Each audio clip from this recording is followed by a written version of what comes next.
Oke, Assalamualaikum warahmatullahi wabarakatuh. Selamat malam. Ketemu lagi bareng Crowdjobs di sini. Nah, hari ini Crowdjobs akan atau Minjobs di sini saya akan membantu kamu untuk belajar materi sosial kultural. Nah, sosial kultural ini sedikit berbeda dengan materi manajerial ya. Nah, apa sih gitu tes kompetensi sosial kultural? Kita langsung aja ke materinya. Nah, pengertiannya adalah kompetensi ini merupakan pengetahuan, keterampilan, dan sikap atau perilaku terkait dengan pengalaman berinteraksi dengan masyarakat yang majemuk, khususnya di Indonesia.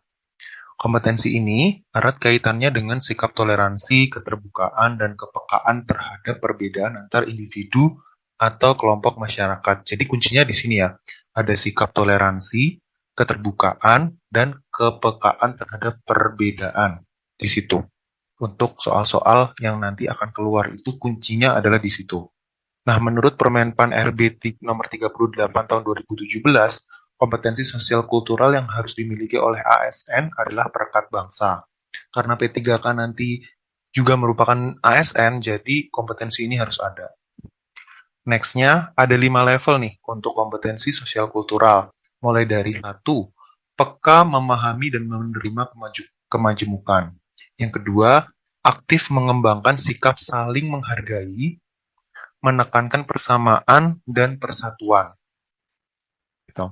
Ketiga adalah mempromosikan, mengembangkan sikap toleransi dan persatuan. Keempat, mendayagunakan perbedaan secara konstruktif dan kreatif untuk meningkatkan efektivitas organisasi. Yang kelima atau yang terakhir adalah wakil pemerintah untuk membangun hubungan sosial psikologis. Nah, apa sih perbedaan kelima level ini? Sebenarnya ini hanya seperti jenis ya, dan juga ada tingkatan-tingkatannya untuk masing-masing level atau jabatan yang ada di P3K sendiri atau ASN. Seperti itu. Ini kita langsung aja nih, nggak usah banyak pengenalan. Kita coba soal sosiokulturalnya ya, bareng-bareng. Nah, ini ada pertanyaannya. Saya selalu bisa menahan emosi ketika ada yang menolak pendapat saya dalam rapat kantor. Nah, kalau kamu dapat soal kayak gini, kira-kira kamu responnya seperti apa? Apakah sangat setuju? Apa sangat tidak setuju? Nah, coba dipilih dulu ya. Oke. Nah, kira-kira nih, dari soal ini tuh yang mana ya yang dapat poin yang paling tinggi seperti itu? Oh, ternyata yang paling tinggi adalah kelima. Nah, kenapa sih sangat setuju gitu dengan pernyataan ini? Ternyata adalah kita bisa lihat di sini ya bahwa em, poinnya itu adalah kepekaan terhadap konflik. Jadi jawaban yang tepat adalah sangat setuju. Jadi eh, kalau umpamanya penolak pendapat saya gitu kan itu kan nanti kalau kita dibiarkan aja bisa jadi konflik ya. Kalau kita mungkin nggak setuju gitu. Kalau nggak setuju sama pernyataan ini kan menahan emosi gitu gitu. Kan berarti kita menghindari yang namanya konflik seperti itu. Ini urutannya nilainya.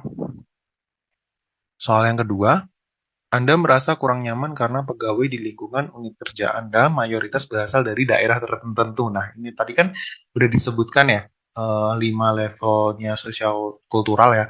Salah satunya adalah nih, menghargai perbedaan seperti itu. Nah, ini kan berasal dari daerah tertentu kan tentang perbedaannya. Nah, kira-kira jawaban kamu gimana?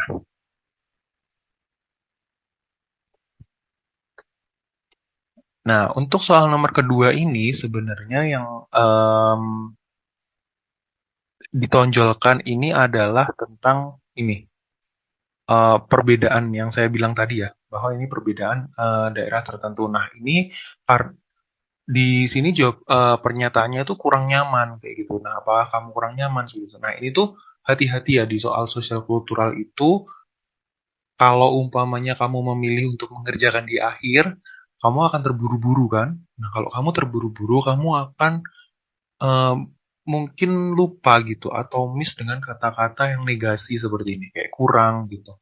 Seperti apa gitu. Jadi karena ini kurang nyaman, padahal ini adalah perbedaan gitu ya. Padahal kan kita harus sebagai ASN tuh kita harus menghargai perbedaan. Nah, ini harus jawabannya itu yang ini yang E.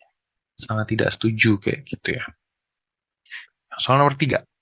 Anda kadang merasa marah ketika rekan kerja di bagian lain sering mendapatkan honor yang jumlahnya lebih banyak daripada yang Anda terima gitu. Anda kadang merasa marah kayak gitu. Nah, ini soal-soal yang mungkin mengecoh ya. Coba kamu baca mungkin 1 sampai 2 kali lagi gitu sebelum ngejawabnya. Kira-kira gimana nih pendapat kamu tentang ini? Nah, ini tuh ranahnya ke ekonomi, seperti kesenjangan ekonomi gitu ya. Jadi kalau ada yang naik kan berarti ekonominya akan lebih tinggi dari Anda seperti itu. Nah, ini diingat-ingat dengan kata-kata yang negasi atau negatif ya, kata marah seperti ini. Tapi nanti kalau Anda merasa tidak marah, nah kayak gitu-gitu kan berarti dia jadi positif lagi ya gitu. Jadi coba kalian, kalau di sini soalnya ada 20 dan kalian harus berhati-hati menjawabnya karena lumayan juga kan ini. Kalau kalian jawab sangat setuju gitu, nilai kalian kecil gitu. Tapi kalau sangat tidak setuju, nilai kalian akan tinggi gitu 5. Dan bisa jadi nanti soalnya itu pilihan gandanya diacak gitu. Nggak sangat setuju pasti di awal tuh mungkin diacak kayak gitu. Jadi kalian harus hati-hati. Yang keempat, saya bersabar jika teman saya di tempat kerja suka sombong dan memamerkan barang-barang elektronik miliknya gitu. Ada kata buruk nih, kata buruknya apa? Sombong gitu kan, ketika memamerkan barang elektronik. Sikap kita gimana gitu? Sabarkah atau nggak suka gitu kan? Nah, coba nih jawabannya gimana? Setuju apakah kalian orang yang sabar menghadapi teman yang seperti ini atau enggak? Nah, di sini poinnya adalah tadi ya, kepekaan terhadap konflik lagi, baik lagi ya, kepekaan terhadap konflik gitu. Jadi jawabannya adalah sangat setuju, karena kenapa? Ya harus sabar, ya nggak apa-apa temennya mau sombong kayak gimana, itu barang-barang dia sendiri kan gitu. Kita nggak usah ikut untuk berkonflik gitu dengan dia. Nah, berikutnya adalah soal nomor 5. Anda akan memprioritaskan orang tua terlebih dahulu daripada orang sakit dalam antrian. Nah, kira-kira jawabannya gimana nih? Mana nih yang kalian prioritaskan? Setuju, setuju, ragu-ragu, tidak setuju, sangat tidak setuju. Untuk nomor 5 sampai nomor bawahnya, silahkan kamu tulis di komen ya. Kalau umpamanya kamu punya jawaban, atau mungkin kalian punya pendapat lain. Yang keenam, Anda menikah dengan orang yang latar belakang budayanya berbeda, sehingga Anda membutuhkan waktu cukup lama untuk beradaptasi. Apakah kamu memang seperti itu? Atau enggak kayak gitu. Jadi di pendapat ini kira-kira yang mana gitu. Kalau di sini menjawab sarannya, kamu memilihnya antara sangat setuju atau sangat tidak setuju gitu ya. Jadi karena nilainya itu yang tinggi gitu, walaupun mungkin dari kamu merasa kayak aku kayaknya nggak terlalu ini deh, nggak terlalu setuju gitu. Jadi kayak ragu-ragu gitu. Kalau ragu-ragu tuh biasanya nilainya cuma 3 kayak gitu. Jadi coba coba pilih yang sangat setuju atau sangat tidak setuju gitu ya. Ketujuh, saya bisa mengendalikan diri, tidak ikut campur ketika ada teman sekantor saya berselisih paham tentang perbedaan. Nah, ini tadi balik ya, yang tadi ya, menghindari konfliknya. Kira-kira dengan pernyataan ini kamu sangat setuju atau sangat tidak setuju, atau ya gimana nih, setuju atau mungkin tidak setuju aja gitu. Tulis di komen ya untuk jawabannya. Sekian video singkat ini, aku tunggu jawabannya di komen. Like, komen, dan share. Jangan lupa. See you untuk soal-soal berikutnya.